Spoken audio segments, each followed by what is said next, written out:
Hello students, welcome to NCERT important question series again. और आज की इस वीडियो में हम डिस्कस करेंगे क्लास 12th के चैप्टर 6 एप्लीकेशन ऑफ डेरिवेटिव की मिसलेनियस एक्सरसाइज का क्वेश्चन नंबर 5। ये क्वेश्चन हमारा टेंजेंट एंड नॉर्मल टॉपिक का है और बहुत ही इंपॉर्टेंट क्वेश्चन है, तो बड़े ध्यान से समझेंगे। पहले क्वेश्चन समझते हैं। क्वेश्चन में बोला है कि show that the normal at any point theta two the curve, curve आपको दे रखा है in the parametric form, is at a constant distance from the origin. तो पहले क्वेश्चन का मतलब समझते हैं। सपोज करो कि ये कोई कर्व है हमारे पास जो इस पैरामीट्रिक इक्वेशन से रिप्रेजेंटेड है, उसके किसी पॉइंट थीटा पर कोई नॉर्मल है। तो नॉर्मल के लिए पहले हमने एक टेंजेंट लाइन बनाई, ठीक है। सपोज करो इस कर्व के इस पॉइंट पर, ये पॉइंट ऑफ कॉन्टैक्ट है जो हमारे पास थीटा से रिप्रेजेंट करा जा रहा है। जो नॉर्मल है that means a line perpendicular to the tangent at the point of contact, जो है हमारी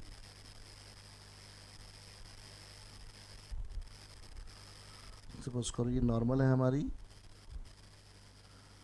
उसका जो डिस्टेंस है फ्रॉम ओरिजिन, तो सपोज करो कि ये पॉइंट है ओरिजिन, ठीक है। हम लोग एकदम रफ डायग्राम समझ रहे हैं। तो इस नॉर्मल का जो डिस्टेंस है एट एनी पॉइंट थीटा, यानी कि इस पॉइंट पर, यानी कि पॉइंट ऑफ कॉन्टैक्ट पर, वो क्या है हमारा कांस्टेंट डिस्टेंस पर है। तो यानी ये जो डिस्टेंस है हमारे पास, अगर मैं इसको ए मान लूँ और इसको ओ मान लूँ, तो ये जो ए ओ डिस्टेंस है, ये हमारा डिस्टेंस क्या आ रहा है, कांस्टेंट। तो कांस्टेंट का मतलब क्या हुआ इस क्वेश्चन के पॉइंट ऑफ व्यू से, कि वहाँ पर कहीं पर भी थीटा वाली कोई टर्म नहीं आएगी जो हम इसका डिस्टेंस निकालेंगे। बिकॉज जब पैरामीट्रिक फॉर्म हमारे को दे रखी है, वो तो पैरामीट्रिक फॉर्म में एक्स और जो वाई है वो आपस में कनेक्टेड है थीटा के थ्रू। तो थीटा एक वेरिएबल है और ए हमारे पास एज यूजल एक कांस्टेंट है। तो ये जो ए ओ डिस्टेंस आएगा हमारे पास, वो ए ओ डिस्टेंस के अंदर कहीं पर भी कोई थीटा वाली टर्म नहीं आनी चाहिए। ये हमारे को इस क्वेश्चन के अंदर प्रूफ करके दिखाना है। तो यानी कि ये कॉन्सेप्ट हो गया जहाँ पर हमारे को एक लाइन और एक पॉइंट के बीच में क्या करना है, डिस्टेंस निकालना है। तो अगर एक लाइन और एक पॉइंट के बीच में डिस्टेंस निकालना है, तो उसके लिए हमने क्लास 11th में एक फॉर्मूला पढ़ा था, which was given by d is equal to mod a x one plus B y one plus c upon under root of a square plus b square, ठीक है। यहाँ पर हमारे पास ए और बी क्या है, हमारे पास coefficients of X and Y है, कि अगर लाइन की इक्वेशन है A X plus B Y plus C equal to 0, ठीक है। और एक्स वन वाई वन वो पॉइंट हो गया हमारे पास जिस पॉइंट से हमारे को उस लाइन की इक्वेशन फाइंड आउट करनी है। तो ये हमें फॉर्मूला यूज़ करना है, बट उसके लिए पहले हमारे को ये इक्वेशन चाहिए होगी। पॉइंट तो हमारे को दे रखा है ओरिजिन, तो यहाँ पर ये जो इक्वेशन बनेगी हमारी, वो बनेगी नॉर्मल की इक्वेशन। तो हमारा टारगेट क्या रहेगा, सबसे पहले कि हम नॉर्मल की इक्वेशन निकालें। बट नॉर्मल की इक्वेशन निकालने के लिए पहले हमारे को पॉइंट ऑफ कॉन्टैक्ट चाहिए, तो वो थीटा की टर्म्स में ही दे रखा है इस बार, क्योंकि क्वेश्चन में बोला हुआ है एट एनी पॉइंट थीटा, तो दैट मीन्स वो थीटा की टर्म्स में ही रहेगा।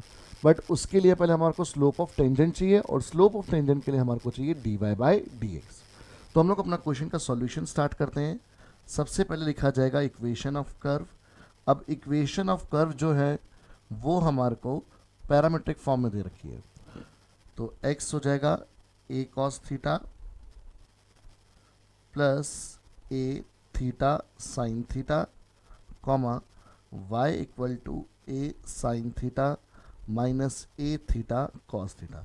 तो dy बाई डी एक्स निकालने के लिए पहले हमें बोथ x और y को डिफरेंशिएट करना पड़ेगा थीटा की रिस्पेक्ट में, बिकॉज पैरामीट्रिक फंक्शन है, तो आपको अच्छे से पता है कि इसमें डेरिवेटिव कैसे निकाला जाता है। So differentiating with respect to theta for both x and y। So x का डेरिवेटिव बन जाएगा dx बाई डी थीटा, एक एज इट इज रहेगा cos थीटा का derivative minus sine theta, plus a as it is रहेगा। अब इस theta sine theta में क्योंकि मल्टीप्लिकेशन हो रही है दो वेरिएबल्स की, तो हम लोग क्या करेंगे, यहाँ पर प्रोडक्ट रूल यूज़ करेंगे। उसके लिए theta as it is sine theta का डेरिवेटिव cos थीटा, फिर plus sine theta as it is theta का डेरिवेटिव 1। सो दैट मीन्स कि ये आएगा हमारे पास minus a sine theta plus a theta cos theta and plus a sine theta, bracket open करने के बाद तो होगा क्या कि माइनस a साइन थीटा और प्लस a साइन थीटा वाली टर्म्स आपस में कैंसिल आउट हो जाएगी। So we will be left with dx by d theta equal to a theta cos theta. And similarly अगर हम लोग dy बाई डी थीटा निकालें, तो जो dy बाई डी थीटा है उसके अंदर पहले a साइन थीटा का डेरिवेटिव हो जाएगा a कॉस थीटा, ये minus a as it is रहेगा, और अगेन थीटा कॉस थीटा में क्या लग जाएगा, प्रोडक्ट रूल। तो उसमें theta as it is cos theta का derivative minus sine theta plus cos theta as it is, theta का डेरिवेटिव 1। तो ये बना हमारे पास A cos theta plus A theta sine theta and minus A cos theta. तो again यहाँ पर हमारे पास प्लस ए कॉस थीटा और माइनस ए कॉस थीटा कैंसिल आउट हो जाएगा and we will be left with A theta sine theta. ठीक है, a theta sine theta. Now जो dy बाई डी एक्स है पैरामीट्रिक इक्वेशन में, वो कैसे मिलता है, dy by d theta upon d x by d theta से। So it is a theta sine theta upon a theta cos theta. तो होगा क्या, ए थीटा से ए थीटा कैंसिल आउट हो जाएगा and we will be left with sine theta by cos theta as tan theta. तो ये dy by d x आया है। और क्योंकि यहाँ पर जो हमारे पास पॉइंट ऑफ कॉन्टैक्ट है वो थीटा की टर्म्स में ही रिप्रेजेंटेड है, सो दैट इम्प्लाइज कि जो स्लोप ऑफ टेंजेंट है, जिसको हम लोग डिनोट करेंगे mt से, वो आ जाएगा tan theta. So therefore slope of जो नॉर्मल है वो नेगेटिव रेसिप्रोकल होता है स्लोप ऑफ टेंजेंट का, उसको हम mn से नोट करें तो -1 अपॉन mt यानी -1 by tan theta which is equal to minus cot theta. ये हमारे पास स्लोप ऑफ नॉर्मल आ गया। अब इस स्लोप ऑफ नॉर्मल की हेल्प से हम लोग फाइंड आउट कर लेंगे equation of normal. So equation of normal और पॉइंट ऑफ कॉन्टैक्ट जो है वो थीटा की टर्म्स में ही है। तो at theta, at point theta is, तो फॉर्मूला पुट करेंगे y minus y one is equal to slope of normal into x minus x one. अब यहाँ थोड़ा सा कैलकुलेशन टफ होने वाली है, उसको बड़े ध्यान से समझना। y की जगह तो इक्वेशन में y ही रहेगा। अब y1 का मतलब हो गया पॉइंट ऑफ कॉन्टैक्ट का y कोऑर्डिनेट। अब पॉइंट ऑफ कॉन्टैक्ट हमारे को दे रखा है कि जो थीटा की टर्म्स में ही है, तो उसका मतलब ये हुआ कि जो पैरामीट्रिक इक्वेशन आपको दे रखी है x और y, यही आपके x1 और y1 बन जाएंगे। ठीक है, क्योंकि हमारे को बोला गया है कि जो पॉइंट है वो थीटा ही है, तो दैट मीन्स x और y के कोऑर्डिनेट्स हमारे पास थीटा के टर्म्स में ही रहेंगे। तो जो x1 और y1 कहलाएंगे, और ये वही होंगे जो क्वेश्चन में आपको x और y दे रखे हैं इन पैरामीट्रिक फॉर्म। तो ये आप हमेशा के लिए याद रखिएगा कि कभी भी इक्वेशन ऑफ कर्व अगर पैरामीट्रिक फॉर्म में दे रखी है तो उसमें पॉइंट ऑफ कॉन्टैक्ट वही बनते हैं, बस आप उसमें थीटा की वैल्यू पुट कर देते हैं। इस क्वेश्चन में थीटा की जगह पर हमारे को वैल्यू नहीं दे रखी, तो हम लोग थीटा ही लेके चलेंगे। सो y1 क्या बन जाएगा हमारे पास, y था a sine theta minus a theta cos theta. तो यहाँ पर y1 क्या आ जाएगा हमारे पास, ब्रैकेट लगा के same a sine theta minus a theta cos theta. Slope of normal हमने माइनस कॉट थीटा निकाला था। x माइनस x1 क्या आ जाएगा हमारे पास, अब जो x था हमारे पास वो हो जाएगा x1, तो यानी ये हो जाएगा a cos theta plus a theta sine theta. ठीक है, आई होप ये आपको क्लियर हो कि हमने x1 y1 को x और y क्यों लिया, बिकॉज पैरामीट्रिक फॉर्म में point of contact x1 y1 हमेशा x और y होते हैं जब उसमें थीटा की वैल्यू पुट कर दी जाती है। इस क्वेश्चन में थीटा की वैल्यू नहीं दी हुई थी, तो इसलिए इसको थीटा की टर्म्स में ही हमने रखा। अब इसको सॉल्व करके हमारे को स्टैंडर्ड इक्वेशन तैयार करनी है नॉर्मल की। तो ब्रैकेट ओपन कर देते हैं, तो ये बनेगा y minus a sign theta plus A theta cos theta, और यहाँ पर हमने माइनस कॉट थीटा को लिख दिया minus cos theta by sine theta, because बाकी जो टर्म्स है वो साइन कॉस की तरह हैं, तो इसके लिए भी हमने कॉट को कॉस बाय साइन में कन्वर्ट कर दिया। ये हो गया x माइनस ए कॉस थीटा और माइनस ए थीटा साइन थीटा। अब अगर हम क्रॉस मल्टीप्लाई करवाएंगे यहाँ पर, तो ये हो जाएगा y sine theta minus a sine square theta plus A theta cos theta sine theta. इधर ये राइट हैंड साइड पर आ जाएगा minus x cos theta plus ए कॉस स्क्वायर थीटा और प्लस ए theta sine theta cos theta.